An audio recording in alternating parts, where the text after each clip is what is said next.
Hello मैत्रिणींनो, वर्षा teller YouTube चॅनेलमध्ये तुमचं स्वागत आहे. आज आपण 2 नवीन नेक कटिंग करणार आहे. पाठीमागे बंद गळा आणि पुढं ओपन नेक कटिंग आणि टिचिंग करणार आहे. त्यासाठी आपला हा ब्लाऊजचा कपडा आहे आणि हे अस्तर आहे. तर चला आपण कटिंगला घेऊया. उंची 13.5 इंच आहे. मी त्यात 1.5 इंच प्लस करून 15 इंच उंची घेतले. तुम्हासने हवी तर तुम्ही इथं उंचीमध्ये 1 इंच सुद्धा प्लस करू शकता. 1 इंच केला तरी चालेल. शोल्डर आपलं 15 इंच आहे. मी त्याच्या अर्ध 7.5 इंच शोल्डर घेत आहे आणि मी उंचीला अजून एक ठिकाणी मार्किंग करते आणि मुंढा लाईनसाठी सुद्धा 7.5 इंचाला मी मार्किंग करून घेते. हे बघा, 2 ठिकाणी मी 7.5ला मार्किंग केली आणि छाती लाईन आखून घेतली आणि शोल्डर लाईन सुद्धा आखून घ्या. आता जेवढं तुम्ही शोल्डर घेतले तेवढं छाती लाईनला मार्किंग करा आणि मुंडा लाईन आखून घ्या. आता शोल्डरला तुम्हासनी 2.5 इंचाला एक मार्किंग करायचे आणि मुंडा उतार 1 इंच आणि क्रॉस लाईन आखा. हे आपलं बंद गळ्याचं सूत्र आहे. छाती, आता छाती आपण कशी घेणार आहे एकदा बघू. आपला पाठीमागचा पूर्ण बंद गळा आहे, तर छाती आपली 34 आहे. त्यात आपण 2 इंच प्लस करणार आहे. तुमची जीही छाती असेल त्यात तुम्ही 2 इंच प्लस करणार आहे आणि नंतर त्याचा चौथा घेणार आहे. 36चा चौथा 9 येतो प्लस शिलाईसाठी 1.5 इंच. इथं आपण 10.5 इंच छाती घेणार आहे मागील. आणि कमर 28 आहे भागिले 4. तुमची जीही कमर असेल तुम्ही भागिले 4 करणार आहे प्लस 1.5 इंच. इथं आपण 8.5 इंच कमर घेणार आहे.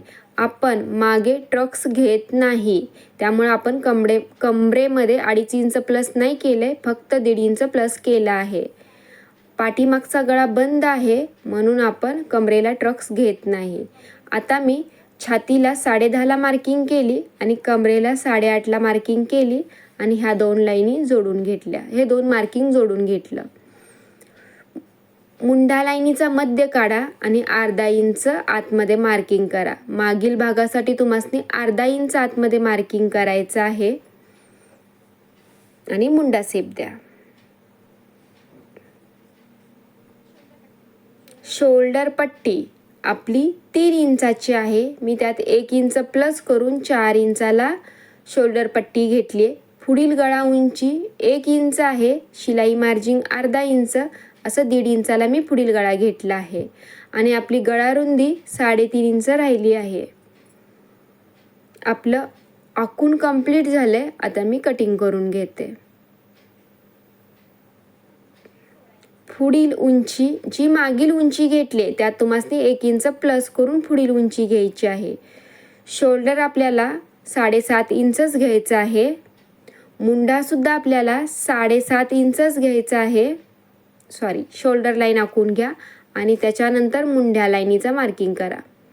हे बघा, जेवढं शोल्डर घेतले तेवढंच आपल्याला मुंडा घ्यायचा आहे 7.5. आणि एक ठिकाणी मी 7.5लाच मार्किंग करते आणि छाती लाईन आखून घेते. छाती लाईनला सुद्धा तुम्ही 10.5 आहे, तिथं तुम्ही 1 इंच प्लस करून 11.5 इंच तुम्ही छाती घेणार आहात. जेवढं तुम्ही शोल्डर घेतले तेवढं तुम्ही छाती लाईनला मार्किंग करणार आहे 7.5ला आणि मुंढा लाईन आखून घेणार आहात. ह्या पद्धतीनं 1 इंच मुंडा उतार, 2.5 इंच गळा रुंदी. ही आपली बोटनेकचं सूत्र आहे. तर आपण सेम मागील पुढील भागाला सेम मार्किंग करून घेतो. शोल्डर, मुंडा उतार एवढं झालं. आता आपल्याला शोल्डर पट्टी जेवढी मागील घेतले तेवढीच आपण पुढची घेणार आहे. तर मी मागील भागच छापून मार्किंग करून घेतली. आता आपल्याला trucks point 10 inch, apex point आपला 7.5 इंच आहे, त्याचा अर्ध 4.25 इंच. वर 4.25 घेतले तर 1/2 इंच कमी करून 3.25ला कमरेला मार्किंग करून घ्या आणि हे 2 पॉईंट जोडून घ्या. कमरेसाठी आपल्याला ट्रक्स किती इंचाचा घ्यायचा आहे, तर आपण तो कसा घ्यायचा तो बघू. आता आपल्याला पुढची छाती किती घ्यायची आहे, मी 10.5 ही मागची होती, त्यात तुम्हाला 1 इंच प्लस करून 11.5 इंच पुढील छाती आपण घेतली आहे ह्या पद्धतीनं. आणि कमर, मागील कमर आपली 7 आहे, तर ती 7 तुम्हाला इथं घ्यायचं आहे. ट्रक्ससाठी आपण 2.5 इंच घेतोय आणि हे 2.5 इंचामध्ये आपण 1.5 इंच शिलाई मार्जिनी, 1 इंच आपल्याला हुकाई पट्टीसाठी आणि प्रिन्सेसमध्ये शिलाईमध्ये दाबायला जाईल, त्यासाठी आपण इथं 2.5 इंच एक्स्ट्रा घेतला आहे. हे टोटल आपलं 12 इंच येतं आहे. तर कमर आपण 12 इंच घेणार आहे. हे 12 इंच, ह्या 2 लाईनी 11.5 आणि 12 इंच जोडून घ्या. ट्रक्स आपण कितीचा घेतला आहे, 2.5 इंचाचा, तर 2.5 इंचाला एक मार्किंग करा आणि हे ट्रक्स शेप द्या. आता आपली कमर ट्रक्स झाला, तर आता मुंड्याचा ट्रक्स आपल्याला पकडायचा आहे. तर जे 1 इंच मार्किंग केले मुंडा उतार, त्याच्या खाली तुम्हासनी मुंडा लाईनीचा मध्य काढायचा आहे आणि पुढील मुंडा शेप देण्यासाठी तुम्हासनी 1/2 इंच आतमध्ये मार्किंग करायचं आहे. तुमचं माप 34 पेक्षा लहान असेल तर तुम्ही 1 इंचाला मार्किंग करणार आहात आणि क्रॉस लाईन आखून तुम्हासनी मुंड्याचा शेप द्यायचा आहे. आता मुंडा शेप द्यायसाठी सोपी पद्धत, मुंडा लाईनीच्या आतमध्ये 1/2 इंचाला एक मार्किंग करा आणि तिथून क्रॉस 1/2 इंच एक मार्किंग करा आणि मुंडा शेप ह्या पद्धतीनं द्या. ही सोपी पद्धत आहे मुंडा शेप द्यायची, कारण पुढचा मुंडा शेप खोल येतो. आणि इथून तुम्हाला प्रिन्सेस शेप कुठे फिरवायचा आहे, तर इथून तुम्ही 1 इंचाला मार्किंग करणार आहे. सॉरी, माझी 1.25 इंचाला गेली आहे, तर तुम्ही 1.25 इंचाला वर मार्किंग करून ही लाईन अशी क्रॉस आखून घेणार आहात आणि त्या लाईनीचा मध्य काढणार आहात. आणि इथून तुम्हासनी 1/2 इंच ट्रक्स इथं दाबायचा आहे आणि मुंडा उतार सुद्धा तुम्ही 1/2 इंच घेणार आहात आणि इथून नवीन मुंडा शेप घेणारा. ह्या पद्धतीनं नवीन मुंडा शेप बनवा. कमरेला सुद्धा तुम्ही 1/2 इंच वर येणार आहात आणि मागे सुद्धा आपण 1/2 इंच कट करणार आहे. पुढील गळा 7.5 इंच आणि गळा रुंदी मी 4.5 इंच घेते, कारण पुढचा गळा आपल्याला डीप घ्यायचा आहे. तर ह्या पद्धतीने मी गळ्याचा शेप देते.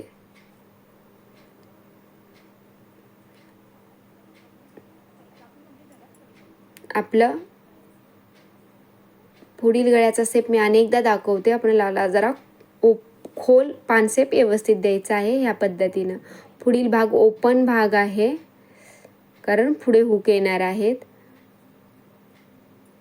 आणि पुढील शोल्डर पट्टी तुम्ही 4 इंच न घेता 4.5 इंच घ्या, कारण मला ती कमी पडली होती. तर तुम्ही इथं वाढवून घेणार आहात आणि तुमचा गळा पुढचा एवढा डीप नसेल तर आपली 4 आहे तेवढी पण चालेल. आणि इथं मी 1/2 इंच आपण असा क्रॉस कट केला आहे आणि ॲपेक्स पॉईंटला सुद्धा एक कट टाकून घेतला आहे. इथं 1/2 इंच ट्रक्स दाबला आहे. इथं आपण 1/2 इंच मुंडा उतार घेतला आहे आणि इथं सुद्धा 1/2 इंच आपण कट केला आहे आणि आपला हा 2.5 इंचाचा मी ट्रक सुद्धा कट करून घेतला. आपला प्रिन्सेस शेप कट झाला आहे. पुढील भाग आपला कंप्लीट झाला आहे, पण आपल्या ह्या शेपला इथं टोक आला आहे, तर आपण हा टोक असा ठेवणार नाही. तर इथं मी थोडं थोडं छाटून हा बघा हा शेप गोल करते. हे करणं गरजेचं आहे, नाहीतर तुम्हाला जोडायला त्रास होईल. आता आपला हा ब्लाऊजचा कपडा आहे. याच्यावर जे पिक्चर आहे किंवा जी झाडं आहेत ते तुम्हाला सरळ घ्यायची आहेत. उभी, ही आडवी किंवा उलटी नाही आली पाहिजे, त्याची काळजी घ्या. याच्यावरचे पक्षी सरळ आहेत, तर मी इथं मागील भाग घेते आणि पुढील भाग सुद्धा मी असा सरळच घेणार आहे. दोन्ही भाग मी उलटे कट केले आहेत.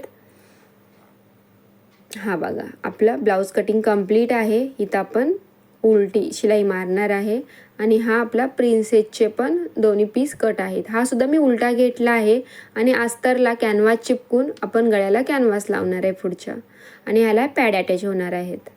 हा कपडा खूप जाड आहे म्हणून मी याला अस्तर नाही जॉईंट केलं आहे. तर आपण सगळ्यात पहिला पुढील गळा शिवून घेणार आहात. गळा झाल्यानंतर आपण त्याला कट टाकून घेणार आहोत. कट टाकून झाल्यानंतर आपण दाब शिलाई देणार आहात. आपली दाब शिलाई देऊन झाले. आता आपल्याला फिनिशिंग शिलाई द्यायची आहे. आपली कॅनव्हास लावले प्लस दाब शिलाई दिले तर इथं फिनिशिंग आपोआपच बनली आहे. तर हे बघा आपल्या दोन्ही भाग पुढील तयार आहेत शिवून. आता आपल्याला ब्लाऊज कटच्या साईडला ब्लाऊजचा कपडा, अस्तर कटच्या साईडला अस्तरचा कपडा शिवून घ्यायचा आहे. हे बघा ह्या पद्धतीनं मी खूप वेळ प्रिन्सेस शेप कसा शिवायचा दाखवला आहे. हा कपडा आपण जरा छाटून कमी केला आहे तर हा सुद्धा मला जोडताना कमी पडला आहे. तर मी इथं थोडासा खेचून घेतला आहे. तर हा मला हे बघा इथं पाव इंच कमी पडला आहे. तर मी खेचल्यानंतर हा मला परफेक्ट बनला आहे. आता आपला दाब शिलाई देऊन घ्यायची आहे. आपली हे बघा दोन्ही कपडे साईडला खेचायचे आहेत आणि एका बाजूला सगळा कपडा घेऊन आपल्याला त्याच्यावर दाब शिलाई द्यायची आहे. आपली दाब शिलाई सुद्धा देऊन झाली आहे. आता आपल्याला अस्तरचा भाग सुद्धा जोडून घ्यायचा आहे सेम ह्या पद्धतीनंच. हे बघा हा मी खालच्या बाजूने जोडायला घेते. पिन मी बाजूला काढली आहे आणि इथं फक्त गोल शेप फिरवायला आपल्याला जरा इथं सुद्धा मी हलकासा खेचून घेतला आहे. आपला परफेक्ट प्रिन्सेस शेप जोडला आहे. एवढा पण दुसरा पण तुम्ही जोडून घ्या.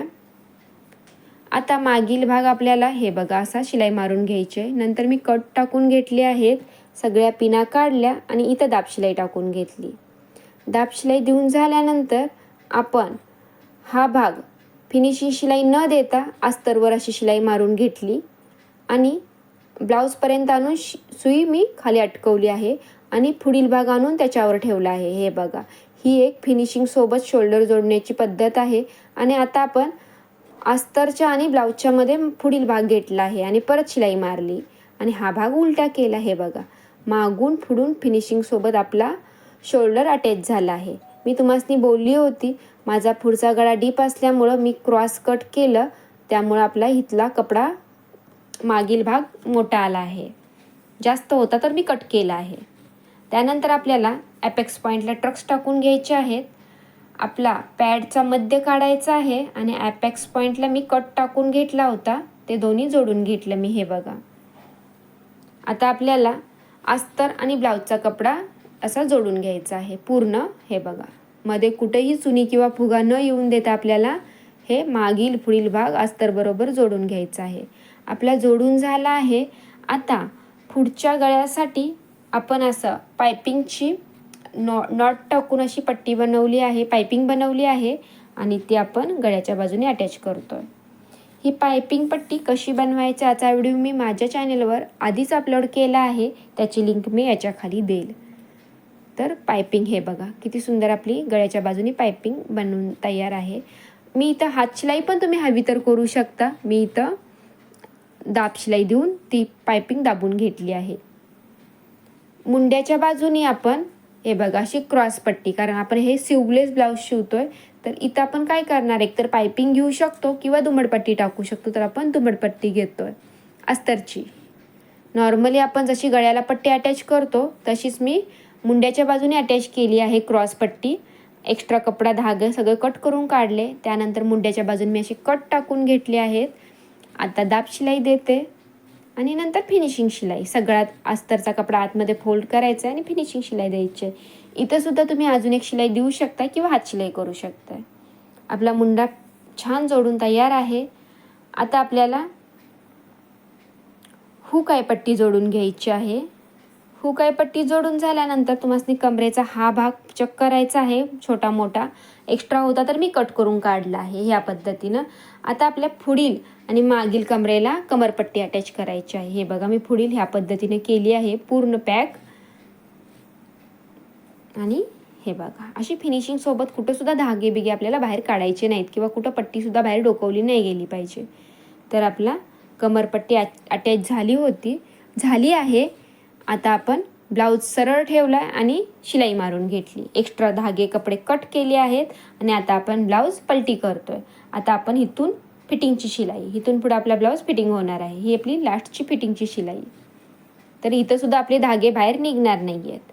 आता आपली कमर 28 येते. 28चा चौथा 7 इंच आणि छाती आपली 36 आहे. तर 36चा चौथा 9 इंच. तर आपल्याला 2 ठिकाणी मार्किंग आपण केली आहे. आता आपण हे बघा फिटिंग करून घेऊया. आपली शिलाई मार्जिनिंगसुद्धा 1 इंच परफेक्ट राहिली आहे. मी ज्या पद्धतीनं ब्लाऊज कटिंग करून दाखवला आहे त्या पद्धतीनंच मी शिवला आहे आणि तो घातलेला पण तुम्हाला दाखवला आहे. हे बघा फिनिशिंगसोबत आपला ब्लाऊज रेडी आहे. तुमच्यासमोर कट केला आहे, तुमच्यासमोर शिवला आहे आणि हे आपला ब्लाऊजचा फायनल लूक आहे. घातलेला ब्लाऊज तुम्ही पाहिलाच आहे. तर व्हिडिओ पूर्ण बघितल्याबद्दल थँक्यू. व्हिडिओ